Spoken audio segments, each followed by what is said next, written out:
Hey everybody, I'm back for another episode of the Quintuple M, the Monday Mr. Money Mustache Motivation. Today is episode 19, and this comes from the blog post from May 10th, 2011. I'll show you my electricity bill if you show me yours. I'm just going to go ahead and warn you now that there are some Mr. Money Mustache style face punches in this blog post of his. With the feel-good articles of the weekend edition behind us, it's time to get back to some hard numbers and some money making. After slicing your car expenses, which we've done a lot recently, one of the next big areas with room to simultaneously save money and preserve some clean breathing air is your electricity consumption. How much are you using? Where does it all go? Are there ways to cut the waste without cutting the amount of actual fun you have in your household? The answer is a definite yes. Check the following out. From the website of the U.S. Department of Energy, we see that in 2008, the average annual electricity consumption for a U.S. household was 11,040 kilowatt hours, an average of 920 kilowatt hours per month. Tennessee had the highest annual consumption at 15,624 kilowatt hours, and Maine had the lowest at 6,252 kilowatt hours. Meh, you may say, those numbers don't mean much to me. Well, how about this? $110 per month at a typical electric rate of 12 cents per kilowatt hour. Sorry, I have a wolfhound down here wanting attention. Note that electricity rates vary widely, even within the U.S., yet another useful factor to consider when choosing a place to settle. Note that a kilowatt hour means using 1,000 watts for 1 hour. A very bright, old school light bulb, 100 watts for 10 hours, or an electric clothes dryer, 5,000 watts for about 12 minutes.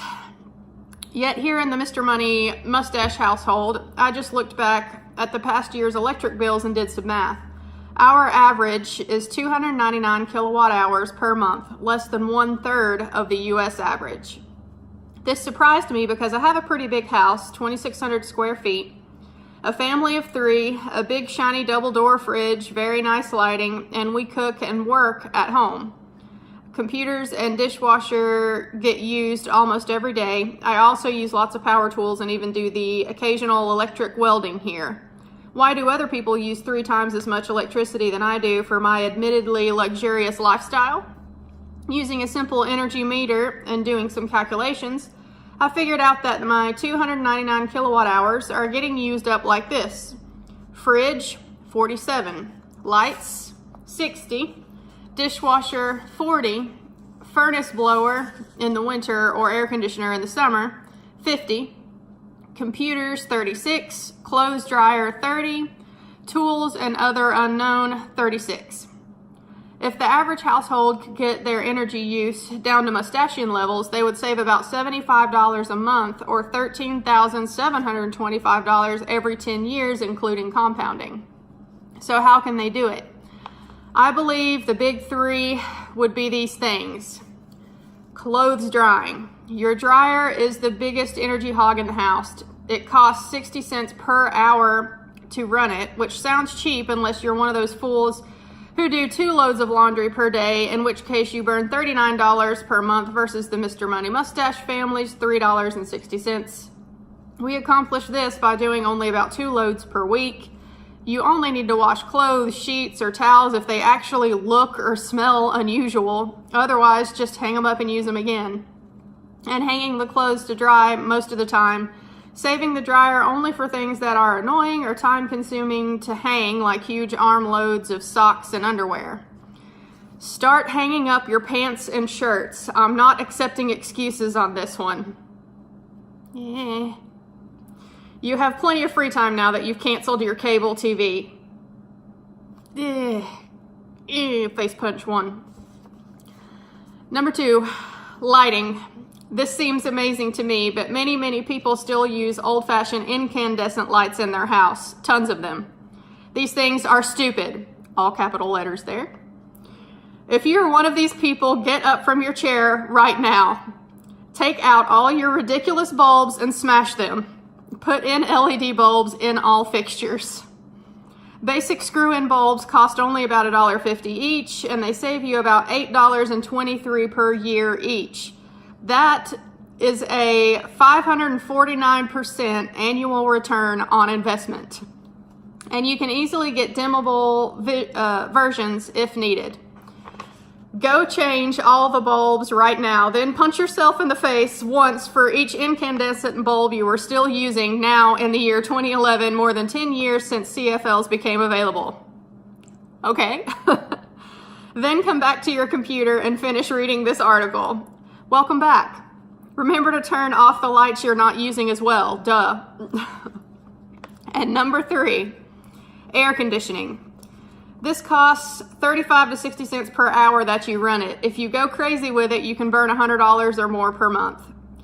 But here there is a valid difference for some people. In the US, the whole bottom right quarter of the country is an absolute steam bath for half of the year. Mr. Money Mustache wants you to cut out your waste, but not your comfort. So there's going to be some serious air conditioning going on there. But you can keep it efficient by running the machine mostly at night and coasting through the peak hours with the windows and doors closed, keeping out the heat. Block any direct sunlight with insulated curtains and chill the house only to 80 degrees and wear shorts instead of being like the old folks who keep their places like a meat freezer and wear sweaters around indoors during the Miami summer.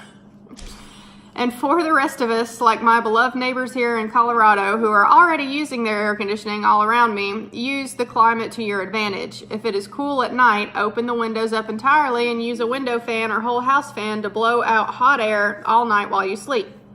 A big fan burns 1 cent per hour of electricity, 50 times less than a whole house air conditioner. I do this, and even in July, I can coast through a 100-degree day with the house staying cool all day, just long enough to open up for the cool night.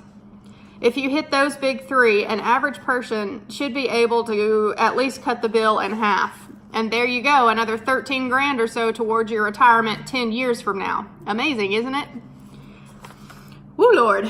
Okay, more coffee. All right, yeah, this was one of those articles that the first time I read through it, when I was first discovering Mr. Money Mustache and making my way through his blog, it definitely made me cringe. Yeah, we are guilty of some energy consumption in this house. And really, it's kind of sad because we have a small house and, you know, I don't even have any kids. All we have is our dogs, and we use a lot of energy. To be completely honest, we just got our electric bill in this past week and it was $220. That is as high as I've ever seen it. I think we've hit that threshold before. It was actually $218 and some change. And I know that we did have some cold weather in January, but, you know, nothing like the rest of the country experienced. I'm in North Carolina, so, you know, we didn't get these negative 40-degree days that Chicago was seeing. So, you know, we can't really complain as far as the weather goes, but it did get cold and we cranked the heat. But I know as far as our energy consumption goes, I'm sure that it's our clothes dryer that is sucking up most of our energy use. We wash things and dry everything that we wash in the dryer, and main reason for that is this thing right here. Hello, what are you doing down there? Are you getting things dirty? Always? You are always getting things dirty? Yeah. We got dogs, y'all, 2 of them, and they get things dirty all the time, just from loving on you.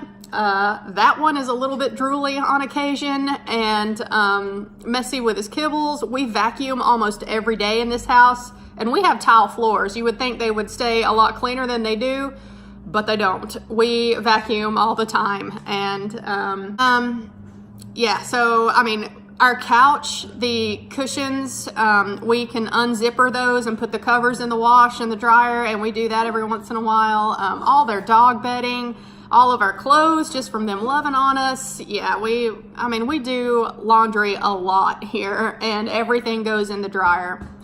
Does everything need to go in the dryer? No, I know really we do it out of convenience, and we do use dryer balls to try to cut down on the dryer time some. To be completely honest though, I haven't really noticed a huge difference in getting those. I know some people love the dryer balls.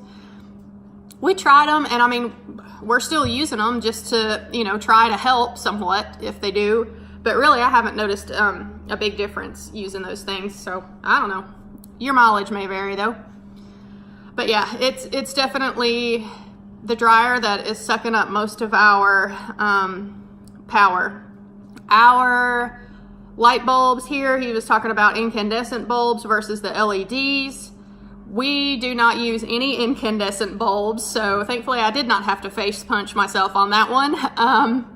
And pro tip, I heard that you can get those from the dollar store now, so they should be much cheaper than they were even in 2011 when this article was written. So, you know, if you do still have incandescent bulbs, take them out and crush them up and go get some LED bulbs and CFLs and face punch yourself. And the air conditioning too. So that was the other thing in the big three. We actually have, because our house is so small, we don't have a central air conditioning here. And we do live in the southeast where it's an absolute steam bath half of the year down here, like Mr. Money Mustache says. But the good thing about our Mitsubishi units that we have up there, our power bill in the summertime is actually less than in the winter. For whatever reason, you know, when they run on heat, I guess it uses more power than in the summertime because we actually never use the air conditioning in the summer. Why is that? All of those Mitsubishi units have, at least in our house, I don't know if all of them are like this, but ours have a dehumidifier function on them.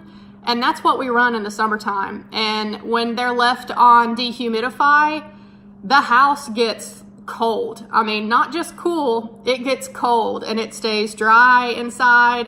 So yeah, those Mitsubishi units really save us in the summertime. But, you know, in the winter, if it does get really cold, it does seem to get a little bit more expensive to run them for heat in the wintertime. But we love those things. So yeah, we are guilty of some electricity consumption here. Probably a lot more than you would expect for, you know, just a two-person household, but, you know, dogs. And the little one, our Australian cattle dog, he's 1/4 of the size of this one. And this one is hairy, but no, that little cattle dog sheds easily 5 times as much as that big one does. It's crazy.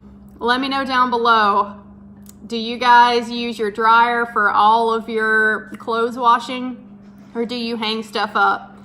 And 2, if you hang stuff up, do you iron it or just wear wrinkly clothes? I mean, the main reason I like the dryer is because it's faster and I don't have to iron because the dryer gets out all the wrinkles for me.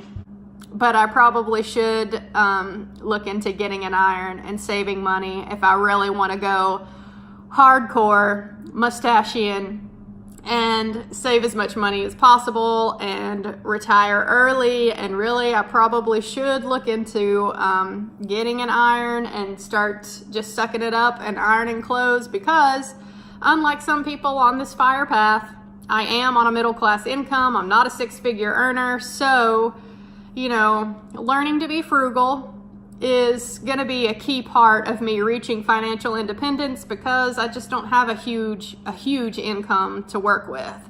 So, yeah, Mr. Money Mustache is good about not sugarcoating things, obviously, and giving you a reality check when you need one. So, guilty as charged. Anyway, let me know down below how you guys save on your energy costs.